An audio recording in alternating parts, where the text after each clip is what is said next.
I have you loud and clear. Hello. Welcome.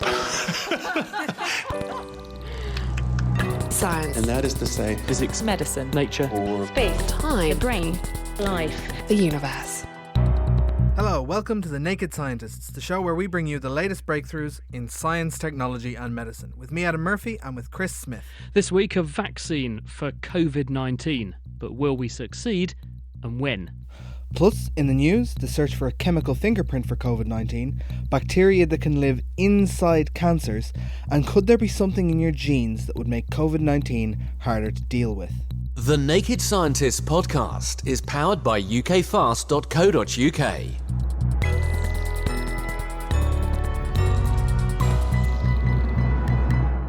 Now, first up, it's been a good news, bad news kind of week in the coronavirus pandemic. We've seen the launch in England of the test and trace system. This is aimed at isolating the contacts of COVID-19 positive individuals, and it should, if it works smoothly, go some way towards suppressing the spread of the virus. But we've also had some bad news about one of the drugs, hydroxychloroquine, that was being hailed as a possible treatment. More on that story shortly, but first, though, let's begin on a more positive note with some intelligence from Australia. One of the biggest challenges posed by the pandemic is telling who is most at risk. 80% of people will have very few symptoms, and maybe half of those may even have no symptoms at all. But 1 in 5 people will develop more severe and in some cases life-threatening disease. Now, a project set up between the University of Cambridge and another university literally on the opposite side of the Earth may have a solution. A chemical fingerprint present in the bloodstream that detects whether or not someone is destined to get a very mild form or a more severe form of the disease. And this matters because knowing in advance who is likely to have trouble with COVID means doctors can intervene earlier with drug and other therapies, potentially preventing severe deterioration. I spoke to Jeremy Nicholson from Murdoch University in Perth, Western Australia. The challenge that we've set ourselves is to use a range of advanced technology platforms for very rapidly profiling the chemistry of blood and possibly urine samples from COVID patients to try and predict how severe their disease will become. So at the moment, we have a number of different ways of testing for the presence of the virus and potentially how you immunologically react to the virus. But what we can't say in the early stages is, are you going to need to be on critical care or not? And if we could detect a signature for that, then we'd be able to manage those patients much more efficiently. What might that signature look like, Jeremy, and how do you go about finding it? We use a range of advanced technologies you normally find in a chemistry laboratory. They measure hundreds or thousands of different molecules that are in your blood or in your urine. So the first real question is, can we find out whether or not, using this range of different chemical technologies, that COVID patients are different to everybody else? And what I can tell you is that our initial tests show that that probably is the case. But what really we want to know is whether or not that signature predicts the severity going forwards. For that, what we need is longitudinal sampling. So we have a series of different samples taken from a bunch of patients, and we follow them through, and we build a model of how their chemistry is changing with time. At the end of the patient journey, we will know who is severe, and what we're going to do is look at the earlier stages of the chemistry to see if there was something very specific associated with that turn towards severity. So it's not just one molecule that changes, you're talking about a whole constellation of molecules and how the levels of those different chemicals relate to each other, and there might be a particular spectrum which is very specific to people who are going to get severe disease compared with people who are not. And if that's present before they even get infected or very early in the course of the disease, you can say those are the people that we need to intervene early, or they're the ones to watch. We could reassure the rest. That's absolutely right. I mean, we measure probably as many as 25,000 compounds using these different technologies. That's lots of different types of small molecules. But the signatures come down to a much smaller number subset of those. Maybe only 10 to 20 of those things will be really reporting information that's relevant to that's specific and sensitive to the disease, and also reporting on how the disease is likely to progress. How are you going to find them in the first place, though? Because this, to me, is you're hunting for a small number of needles in a massive biochemical haystack. So how do you know what those needles are in the first place? Well, the way that you make the predictive model is that you have to have samples that you know are from people who, shall we say, only had the mild disease and others which went on to get the severe disease. And then you do a statistical analysis to find out which of all the different combinations of metabolites in there are the ones that are most closely associated with the biological question, in which case is the prediction of severity. Where are the samples going to come from that you're going to analyse? Is this just Australia? Potentially samples from several places in the world, but one of them, of course, is your own institution, Cambridge University, where Cambridge, I think the Addenbrooke's Hospital has handled more samples than have probably gone through the whole of Australia. So there's some very well-designed studies there on COVID-positive patients at different stages of the patient journey and with different degrees of severity. And we are in the process of having an arrangement to ship some of those samples over and do a comprehensive analysis. And just lastly, some groups have stood out as being potentially more vulnerable than others. I'm thinking older people, people with male sex, also people from certain ethnic backgrounds. We don't know, though, to what extent socioeconomic factors is playing a role. So is this going to help us to disentangle that aspect as well? Well, all of that background information would be important metadata that we would co-analyse. And of course, there are lots of different reasons why all of those things could contribute to your risk for not just for COVID-19, but for lots of other diseases as well. The important thing is, though, you're measuring the contribution from genes and environment and diet and all your lifestyle into your individual metabolic signature. So when we run our various fancy machines, we are picking up the signature of your life. And the signature of your life also is very closely related to your disease risks for anything, and that includes severity of disease. So the nature of the science that we do, unraveling the gene-environment interactions that creates the metabolic phenotype, which is related to the risk, by definition, it will be related to those other risk factors as well of age and gender and ethnicity. Pretty exciting stuff, isn't it? You were hearing there Jeremy Nicholson, who had that very exciting piece of news from Perth, Western Australia. There was also some optimism this week when Matt Hancock announced that a drug called remdesivir, which appears to shorten recovery time by about 4 days for people with COVID-19, is being made available on the NHS. The Health Secretary said it was probably the biggest step forward in the treatment of seriously ill patients since the crisis began. On the other hand, it turns out that a drug being touted and taken by President Trump isn't reliably good after all. The effect of hydroxychloroquine has been called into question after an analysis by American researchers who say it might even make things worse. While the study has some limitations, particularly the fact that they looked at the drug's effects at very high doses, the World Health Organization have suspended trials of hydroxychloroquine along with those of another chemically similar drug, chloroquine. The research has been published in the Lancet medical journal, and Phil Sansom has been discussing the drugs with Cambridge University pharmacologist Anthony Davenport. Both of them are antimalarial agents, and it was originally thought that they might have some benefit in patients with COVID-19. Why? How do they work? I think the way they work is unclear, although it is thought that because the virus is taken into very specific organelles within the cell, which are acid, these two drugs are thought to change the pH or acidity to make them more alkaline, so they're less likely to gain entry. Tell me about this Lancet study. How did they investigate this? So it's important that people who are actually on many of these drugs continue to do so, and if they've got any concerns, they should talk to their doctor. But what this group did was to look at the patients' records from over 600 hospitals around the world.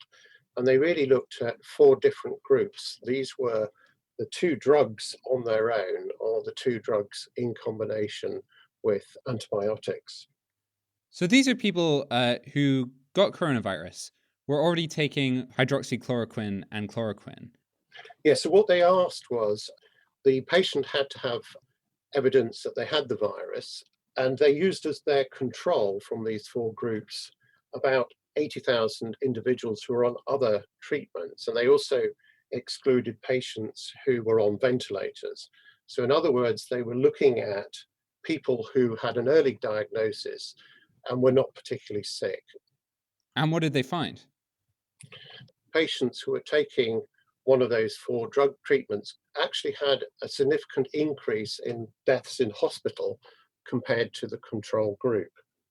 Do we know then whether hydroxychloroquine and chloroquine are dangerous if you got COVID-19? We can't conclude that, but what it says, there doesn't seem to be really any evidence of benefit. One of the limitations of this study was that obviously they didn't set out to carry out a clinical trial where you would have different concentrations of the medicines that you were testing. In this case, it looks as though the concentrations of some of the medicines may have been too high. So it's important to bear that in mind. But what it does suggest is that there should be some more testing of these compounds to make sure that they are safe at the concentrations that they're being used. What should I make of this? Is this sort of showing the limitations of a drug that hasn't been tested yet? Yes, I think it's very important that, as I emphasize, the drugs are normally used for very specific diseases, and they've been shown to be safe and effective. This is a completely new clinical indication, and we don't really understand the mechanism of how the virus does so much damage. Now, there's been news here in the UK about another drug called remdesivir. What is it? It's basically a non-specific antiviral agent. In other words, it tries to stop the virus reproducing. It mimics some of the residues which are in the virus, and it prevents the virus from replicating. What they've allowed is that clinicians are able to prescribe the drug, but there is no evidence yet that this drug is an efficacious drug in the setting of patients with COVID-19. A large clinical trial in the United States has suggested that there was a reduction in time to recovery, but we don't yet know whether or not there's going to be any longer-term benefit. What kind of benefit are we talking? Is it fully treat, help a little bit? I think if we think about other viruses such as HIV/AIDS, generally it's a cocktail of drugs. So you may wish to combine it with other drugs which reduce the severity of the symptoms, but it's unlikely on its own to be a game changer. It's not going to be a magic bullet. Phil Sansom there, speaking with Anthony Davenport. Hello, sorry to butt in, Katie here from the Naked Scientists. Did you know we make other naked shows too? The fraction of all humanity who has actually gotten a chance to see their own brain is very tiny, and you are welcomed to that club. So if you enjoy musing over the mind, reflecting on thought, or frankly feel bamboozled by the brain, check out Naked Neuroscience. Well, my face hurts now, so yeah, let's go. It's spicy. Don't go down into the creepy cellar and turn the light on. Exactly. Access the full archive via nakedscientist.com/neuroscience or subscribe to Naked Neuroscience wherever you get your podcasts.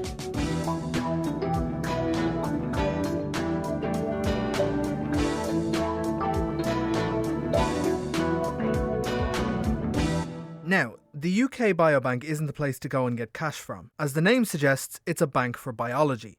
It contains samples and health information from around 500,000 volunteers and gives anonymous data and samples to researchers here and overseas. The aim is to help them come up with treatments for a wide range of serious and life-threatening illnesses, including cancer, heart disease, stroke, diabetes, and so on. As you can probably tell, Biobank's data gathered over a number of years is potentially also very useful in the fight against COVID-19. And this week, a study from the University of Exeter found that those with a certain genetic makeup may have a worse time dealing with the disease. A gene which usually helps the body transport fats, called ApoE, has emerged as a risk factor for the disease. If a person carries what is referred to as the ApoE4 forms of the gene, they're more than twice as likely to succumb to COVID-19. What's interesting is this genetic profile is also linked to developing dementia. And initially, when the team looked at who was getting COVID, dementia sufferers were heavily represented.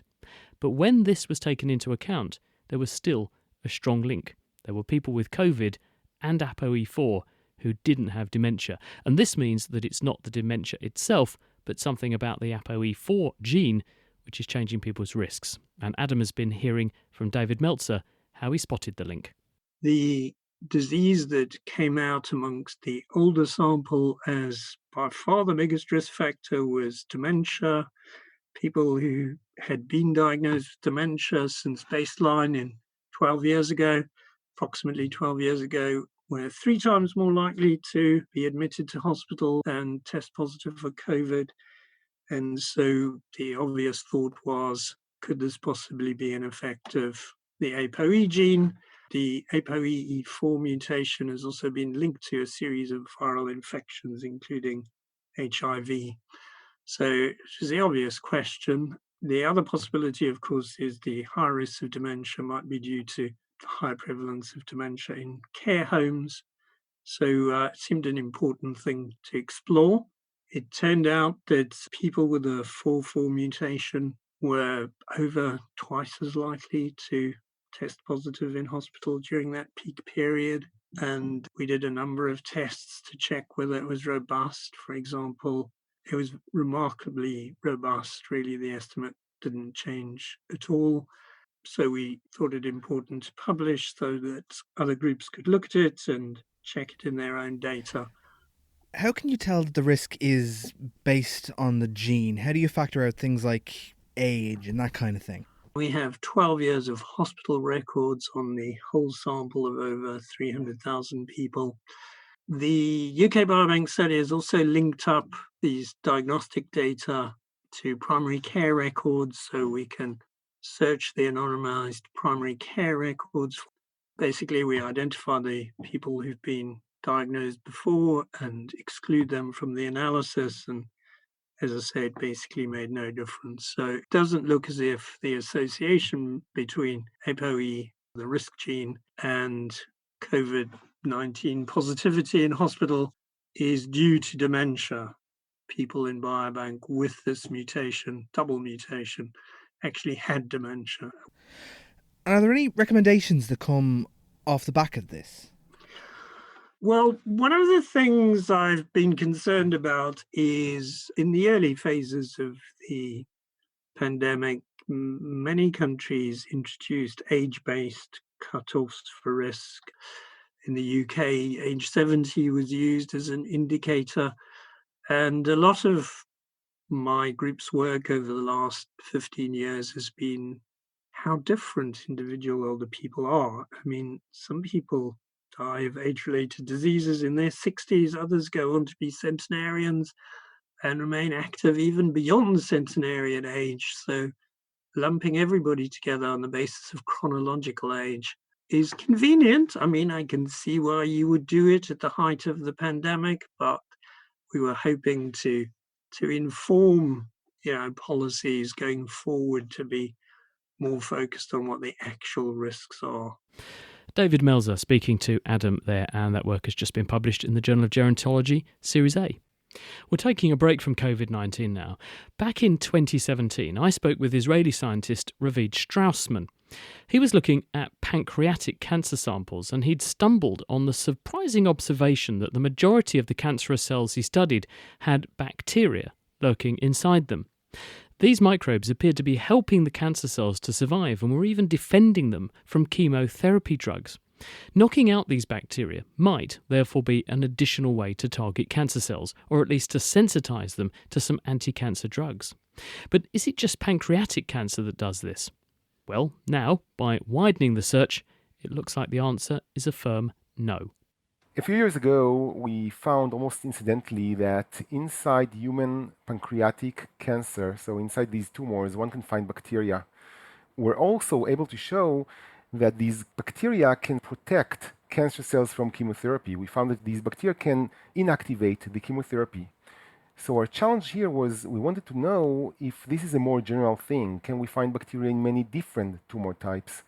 So what we did was we took biopsies or tumors from 1,500 cancer patients. These includes breast cancer, bone cancer, pancreatic cancer, brain cancer, ovarian cancer, lung cancer, skin cancers, and we were surprised to see that in each one of these cancer types we could find bacteria.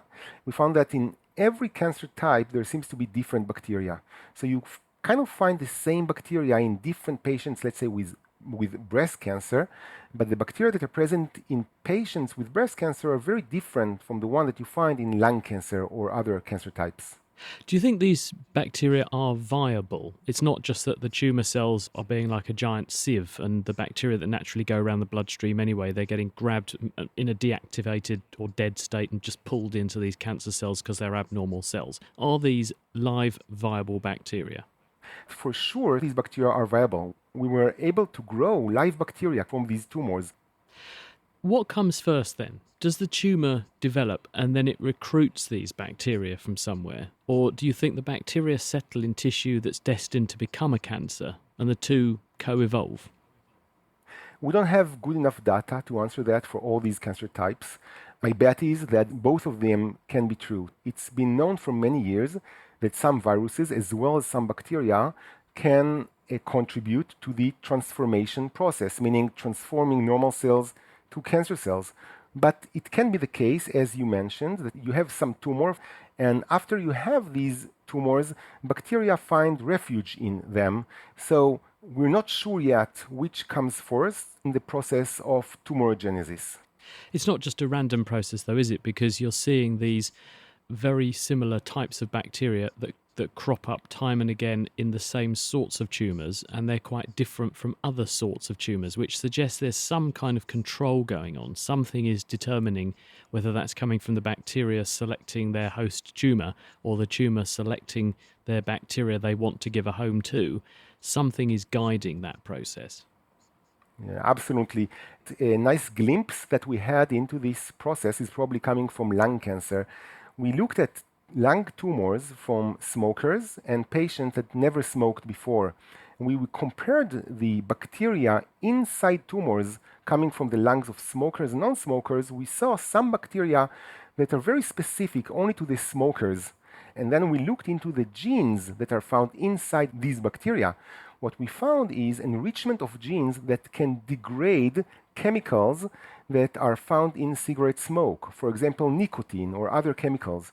So what we reason is that patients who smoke has all these smoke-related chemicals in their lungs, and bacteria that can chew up on these chemicals are probably being selected to live in these types of tumors.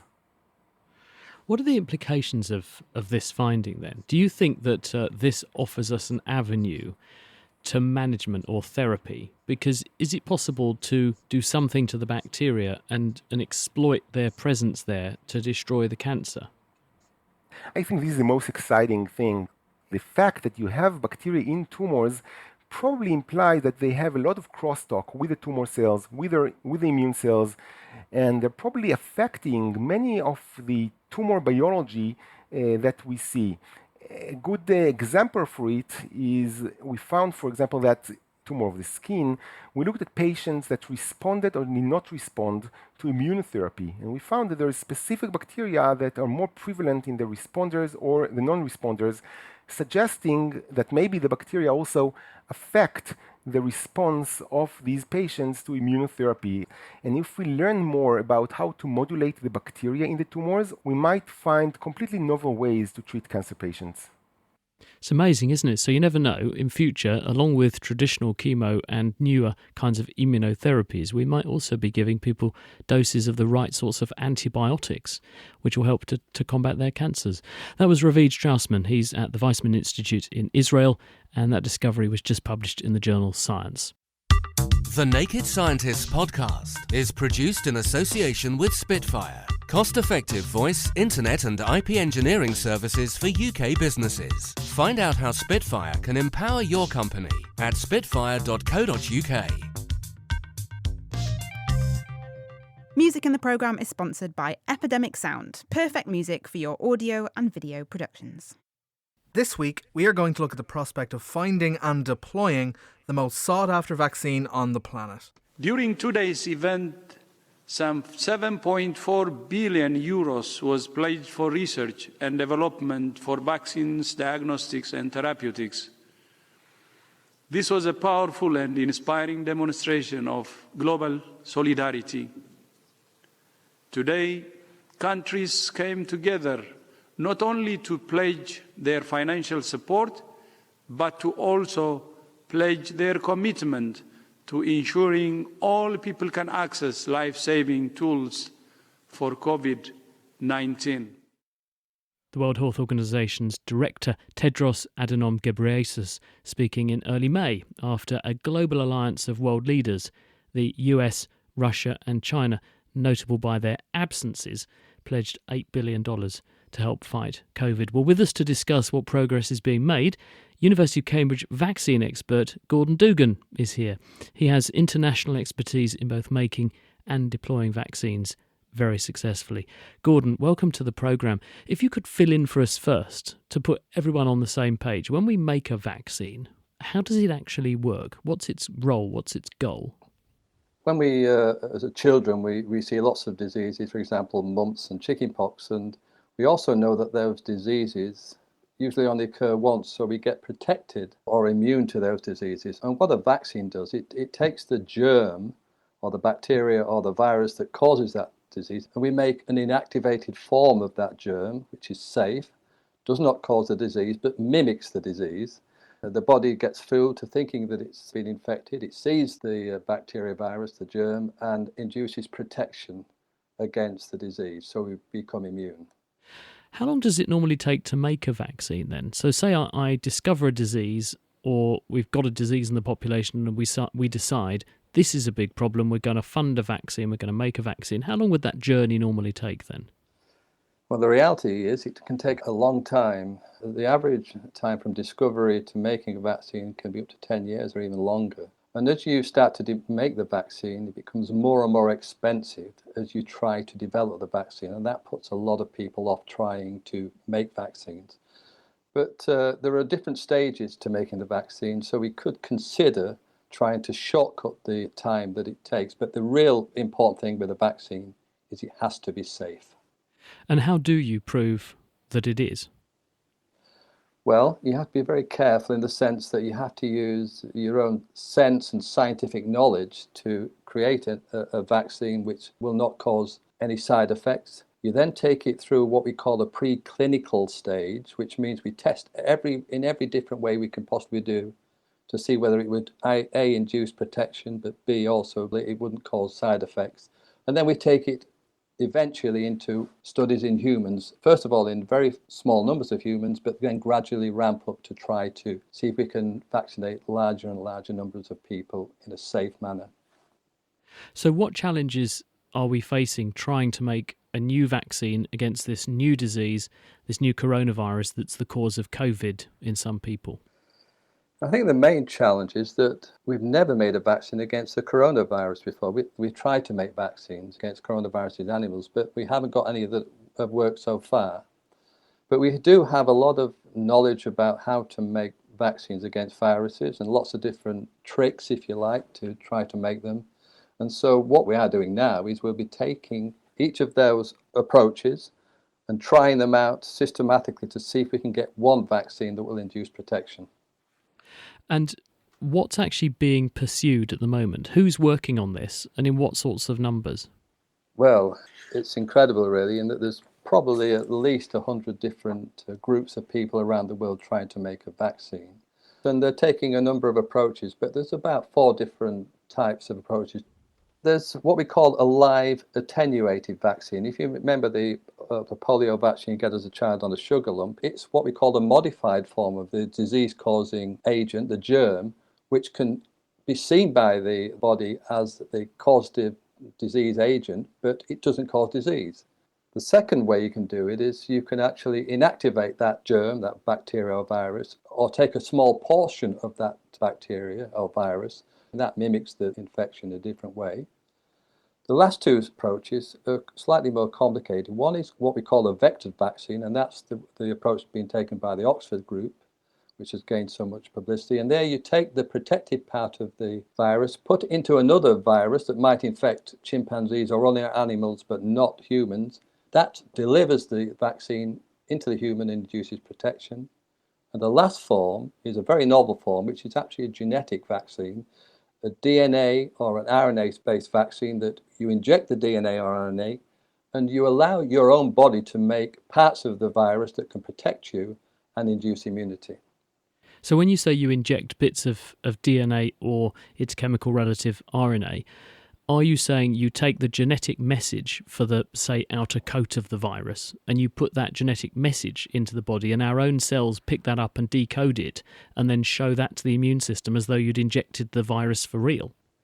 That's exactly what you're doing. You try to package it in a little package that looks like a virus or a bacteria. You inject it, and the body is fooled. It basically starts making parts of the virus that, in the way it would make normal proteins and other parts of the cells of your body during normal life. So you're really fooling your body with a genetic tool, if you like, a gene tool. Gordon, thanks very much for updating us. That's Gordon Dugan from the University of Cambridge. He's going to stay with us throughout the programme. We'll return to talk to him a bit more later on.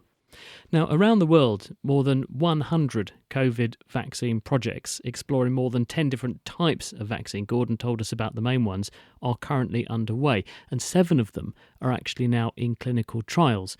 About half of the vaccine projects are in the US, and about 70% of them are commercial ventures. Now, some have questioned why so many projects are all running side by side, potentially duplicating the work. It does sound a bit nonsensical, but actually this is a very good idea, because pharmaceutical companies usually expect their experimental drugs to take 10 years to develop, and they fail up to 90% of the time. So having a lot of independent vaccines under development improves our odds of winning. Longer term, it's proposed to push forward with the 5 most promising candidates and then select from those the 2 best contenders. But to minimise subsequent delays and make the vaccines at the sort of scales we need and within the required timeframes, that inevitably means we're going to have to take some risks. Charlie Weller is head of the Vaccines Priority Area at the Wellcome Trust, one of the charitable funders supporting COVID research. COVID has really made us think very differently about how we approach these clinical trials, and many of the clinical trials now are being done in parallel to really accelerate that process. If everything goes to plan, we might have some of that data coming out at the end of this year. But even at that point, this is looking at whether the vaccine protects thousands of people, maybe in 1 or 2 countries.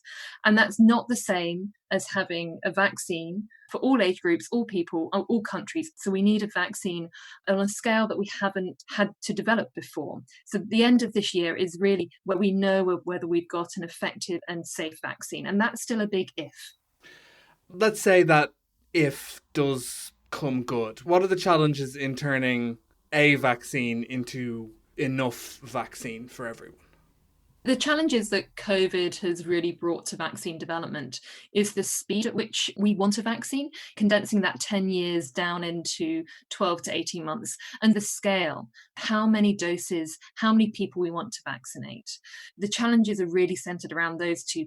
Once we have that data that shows that we are likely to have a safe and effective vaccine, if we started scaling up manufacturing at that point, it's going to take a long time. So actually at the moment, we are globally looking at scaling up manufacturing now at financial risk before we know that the vaccines are safe and effective, which means that it's likely that some of the manufacturing facilities that will be scaled up will be for candidates that ultimately fail. And that is a huge financial risk. But if we want to be quick and if we want to work at the scale we need, then that is a financial risk the global community has to take. Does that mean then that, say, the same factory that could be used to make, say, an attenuated vaccine, that can also be used to make a DNA one, or all the other different kinds, are they interchangeable? At the moment, there are over 100 different vaccine candidates which are in development. And that is fantastic because what we have is a variety of different approaches, which really gives us the best chance of getting a safe and effective vaccine. But if we're trying to now set up manufacturing facilities for all these different types of vaccines, they're not interchangeable. The processes are quite different. It's not just a case of building lots of manufacturing facilities everywhere. We don't yet know which type of vaccine candidate will be the effective one. From an immunology vaccine science standpoint, is there anything different you have to think about when you're mass producing vaccines than when you're just doing the initial research to get one? There is a whole science behind scaling up manufacturing. What you might produce in hundreds of doses is very different to how you produce billions of doses. And there are many potential pitfalls along scaling up as well.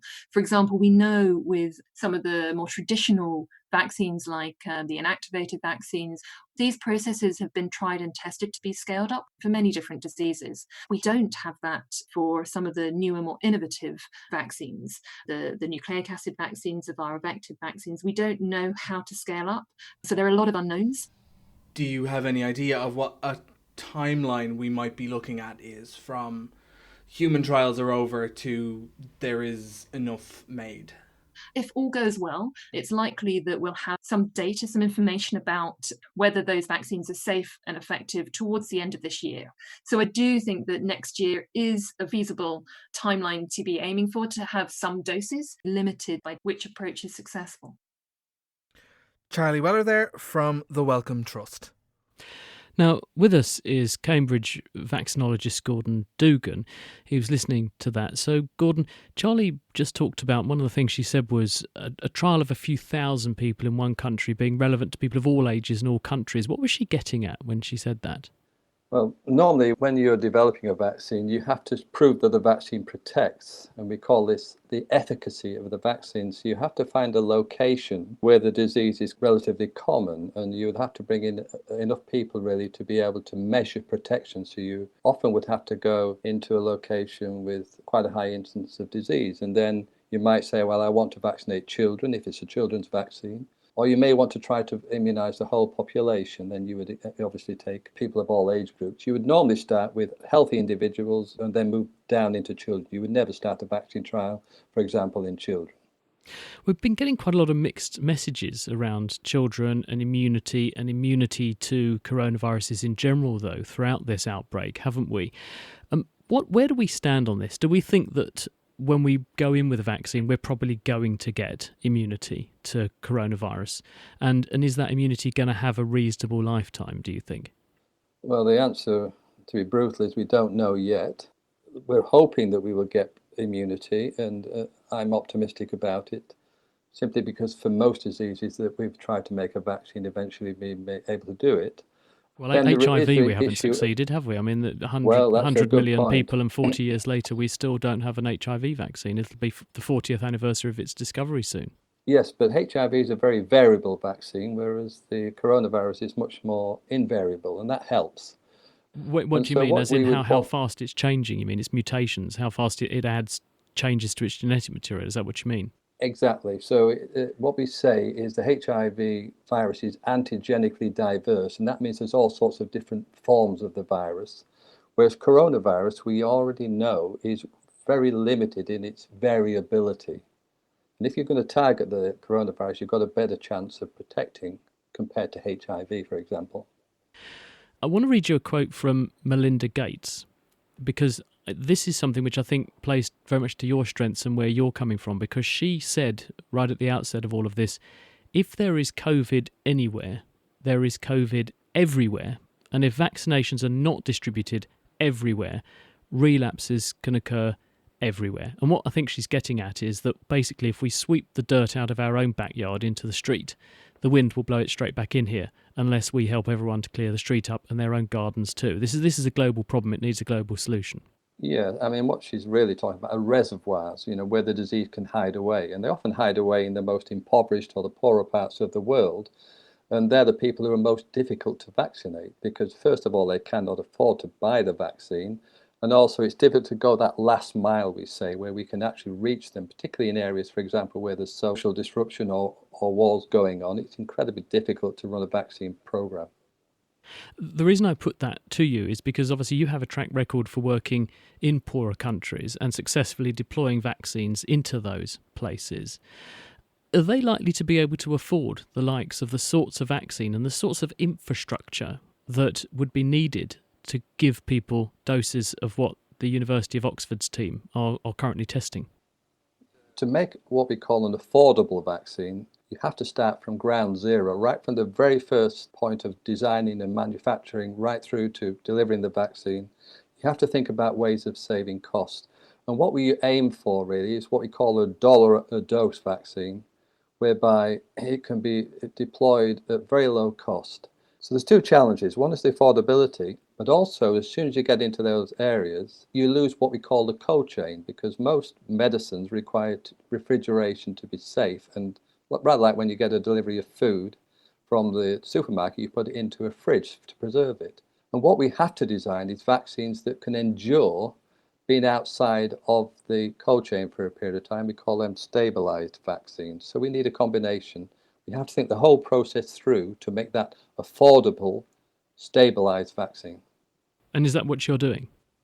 Yeah, so we've set up in conjunction with a Wellcome, an operation company in India, and there's been other places. There's a center called the International Vaccine Institute in Korea, which was set up around 15 years ago to try to create vaccines that could reach the most needy. And they've been relatively successful. We've just had a vaccine, for example, against cholera that we started around 5 years ago, which is now being delivered to a company in India, ready for delivery into the population at $1 a dose.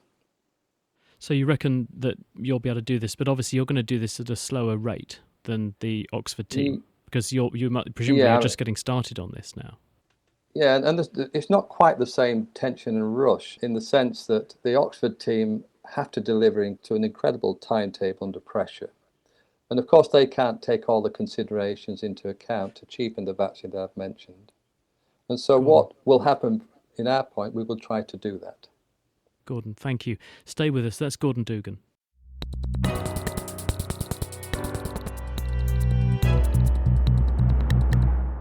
Today, we are looking at protecting people against COVID-19 with a vaccine. Now, critical to the success of any COVID-19 vaccine program is going to be forward planning, thinking ahead to a time when we have a safe and effective vaccine that we now need to take to the world population. We need to be making decisions about who and where we're going to vaccinate and making sure that the capacity and infrastructure is ready on the ground so there are no delays in the rollout. Oren Levine is director of the Global Delivery Programme at the Bill and Melinda Gates Foundation, which has already committed more than $300 million to the fight to find a COVID vaccine. I have two things that keep me up at night. One is that we don't discover a vaccine in spite of all the effort that we do. And then the second, which is really the part that I'm focused on, is when we get it, how do we get it out there to everybody who needs it as quickly as possible? And success at that is going to require quite a lot of cooperation. It's already requiring vaccine manufacturers to collaborate and cooperate in ways that we haven't seen before. And that's starting to happen. When that successful collaboration produces a vaccine, then we have to figure out how are we going to allocate the doses that we have, and how are we going to make sure that we've got everything lined up so that the day that the vaccine arrives in a country, it's rolling out and getting into people and starts the process of protecting people as quickly as possible. That's going to require a lot. It's going to require communities to have a dialogue about when the vaccine arrives, what's the sequence by which they want to roll those vaccines out. I think there's probably widespread agreement that our healthcare workers are essentially heroes of our time, that they go in every day to treat people and take personal risk and to be able to sustain our health in spite of risks that they may be taking to themselves and their own family. And they're probably going to be at the front of the line. But after we vaccinate healthcare workers, where do we go next? Are we going to try to interrupt transmission in hot zones? Are we going to try to put our economies back to work by getting the workforce vaccinated? Are we going to allocate to our most vulnerable people because they will suffer the most when an infection comes? These are all the kinds of questions that need to be answered by countries and communities as we get vaccine and start to roll it out.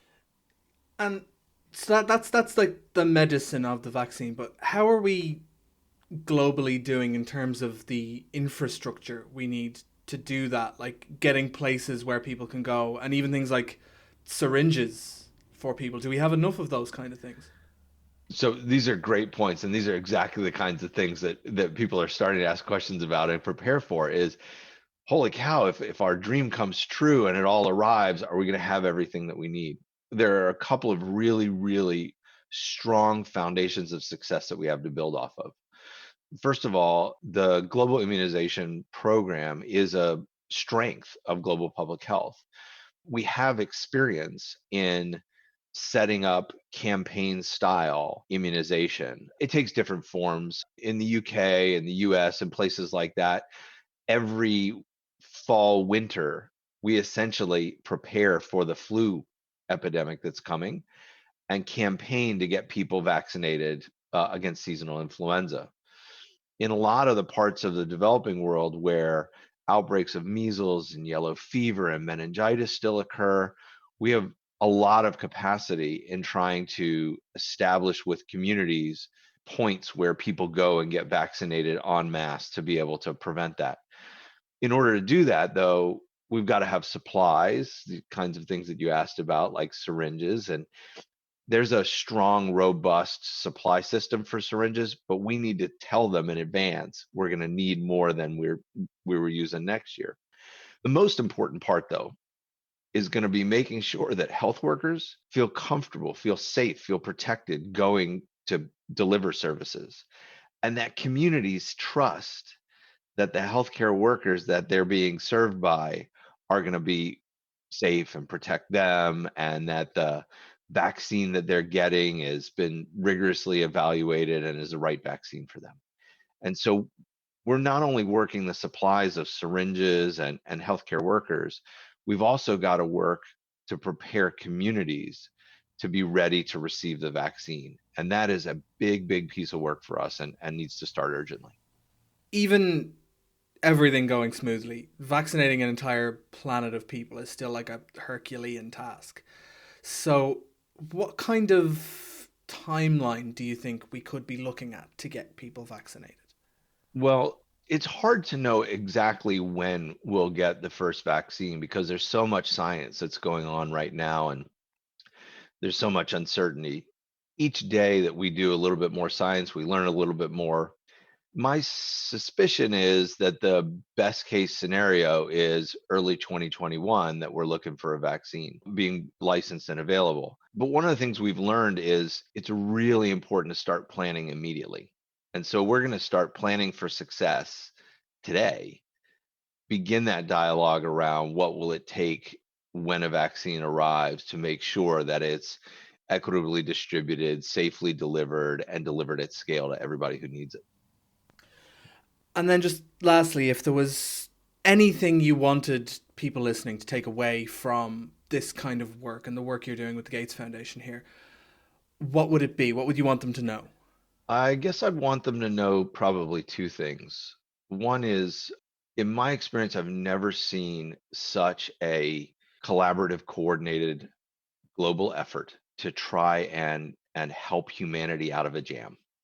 The intentions of a huge universe, a huge enterprise of people right now dedicated to trying to discover and make a vaccine safe, efficacious, and available is really a heroic undertaking. And trust them. They're about it for the right reasons and really going above and beyond to try and help the world right now. Hear, hear. Couldn't put it better myself. Orin Levine there. And one of those experts who is trying to develop a vaccine and help the world, he's with us at the moment. That's Cambridge-based vaccinologist Gordon Dugan. Gordon, in the programme this week, we've highlighted a number of the constraints and the hurdles that we need to overcome to try to achieve an effective COVID vaccine. But what, in your view, do we absolutely need to make sure we prioritise to make sure this happens and make sure we don't drop the ball? I think that the biggest challenge, and Oren hinted at it, is that we need to be able to measure the protection, the ability of the vaccine to protect. It's a bit of a race against time. As we drop down the level of virus in the community, the chances of getting a measure of protection are diminished. So that's one of the biggest hurdles and challenges we have to face. Can we prove the vaccine is protective? Well, time is also against us here on The Naked Scientist. Gordon, thank you very much for joining us. That was Professor Gordon Dugan, and also our other guests this week. Thank you very much to Charlie Weller and Orin Levine. We will keep you updated as we surge, hopefully, towards getting a vaccine for COVID-19. And we've just got time for Question of the Week, and Phil Sansom has been looking up at the International Space Station thanks to this question from listener Fady. Has life changed for astronauts on the ISS due to coronavirus? And are astronauts still allowed to be sent to and from the ISS? 3, 2, 1. Astronauts' lifestyles on the International Space Station have not significantly changed during the coronavirus pandemic. No astronaut physical distancing or donning of personal protective equipment are enforced on board. That is Filippo Castrucci, a flight surgeon at the European Space Agency, one of the main organisations involved with the International Space Station. Also, to date, the pandemic has not affected crew changes on ISS. In fact, since the infection started spreading around the world, 1 crew has launched and 2 have returned to Earth. The next launch is expected around the end of May. So why is it basically business as usual? Well, it's not that the coronavirus isn't a huge issue. It's just that any bugs spreading through the astronauts would be a problem, so they're always on high alert. Crew and crew support personnel are always properly immunized and undergo 2 weeks of pre-flight quarantine at the launch site. With COVID-19, the quarantine has extended to 1 month, and there is now dedicated and repeated testing. As far as anyone knows, that's more than enough time to let the virus burn itself out. And in the unlikely event that a severe transmissible disease as COVID-19 should be suspected on ISS, given that the astronauts share living spaces, hygiene facilities and air, by the time the first individual shows early symptoms, it is likely that the entire crew is already infected. As the consequences for crew health and mission safety may be severe, and the known severity of COVID-19 exceeds the in-flight treatment capabilities, evacuation back to Earth is the most appropriate measure. Meanwhile, other space programs are going ahead too. Evan Ayu mentioned on our forum the Perseverance Mars rover, which, if it misses its launch date in July, it won't get the right planetary alignment again for another 18 months. So NASA have appropriately decided to persevere. Thanks to Filippo for answering that one. Next week's question comes courtesy of listener Denise. Hi team, Denise Goodfellow here from Darwin River, Australia. There are plants that contain saponins and were used by Australian Aboriginal people as bush medicine.